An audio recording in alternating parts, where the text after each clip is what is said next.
morning YouTube family for माबायदि दं नोंसोर वेलकम बैक टू माय चैनल जनान जगासिखौ बराय हरबाय थ आं दिनै भिडिअखौ लानानै फैदों जोंनाव जानाय माखासे माने हेयार प्रब्लेम्स नि खोथाखौ नोंसोरजों रायलायनो होनानै भिडिअखौ गोसो होनानै खोनासंब्लानो जाबाय गासैबो नोंसोर सोरबाफोर खोनाफेरदोंना जंक थेरापि माखौ बुङो खोनाफेराखै obviously खोनाफेराखै जंक थेरापि बेखौ होननाय जायो खानायखौ साखोन सिखोन खालामनानै लाखिनाय मोनसे थेरापि बियो थ बेखौ दानिफ्राय नङा गोदो एन्सियन्ट मुगानिफ्राय रमान इजिप्शियान मुगानिफ्रायनो बेखौ खालामबोबाय थायोमोन जों बेखौ मिथिफेरा ओमफ्राय जे बे फेसबुक इन्स्टाग्राम बिदियाव जे भिडिअ नुबाय थायो जे बेलावफोरखौ जे मोदोमाव बाहोलाबायनानै थै जे गहोयो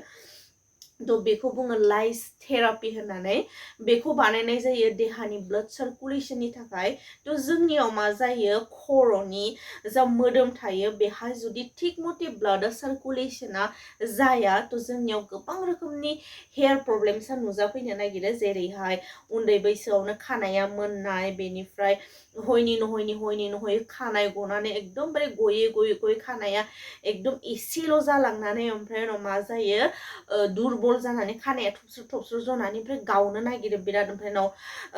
खर'नि मोदोमावहाय बिराद खावफि जायो बेनिफ्राय आरो मा जाबावो जेरैबायदि खानाया ग्रोथ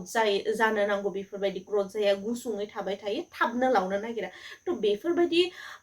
हेयारनि प्रब्लेमा जोंनियाव थिक मते ब्लाड सार्कुलेशन जोंनि खर'नि मोदोमावहाय जायिनि थाखाय जायो तो जोंनावथ' बेफोरबायदि जेनेबा लेयार माबालायनाय बिदि लाइस ट्रिटमेन्ट थेरापिखौ जोंनाव होनाय जाया नालाय जोंनाव मोना तो जोंना नेचार शियरआ ओरैबायदि मोनसे प्रडाक्ट लानानै फैदों जायनिखि बैफोरबायदि थेरापिजों समान खामानि होगोन तो आं बे प्रडाक्टखौ नोंसोरनो देखायनानै होनो बेनो जाहैबाय नेचार शियरनि जंक तेल बे थावखौ इउज खालामोब्ला जोंनि खर'नि मोदोमनि ब्लाड सार्कुलेशनखौ बियो थिक मते लाखियो थैनि खारथायखौ बियो बांहोयो लोगोसे जोंनि खर'आव जानाय खावफि आरो गोबां रोखोमनि मैला जानायखौ बियो होखारनायाव मदद खालामो बेनिफ्राय नोंहा जुदि हयनि खानाय गबाय थादोंब्ला मार्केटाव मोननाय जिखुनु प्रडाक्टखौ इउज खालामनायनि उनावबो नोंनि खानाय गनाया खमायाखैब्ला बिसोर मानसिफोरनि थाखायथ' बियो बेस्टखा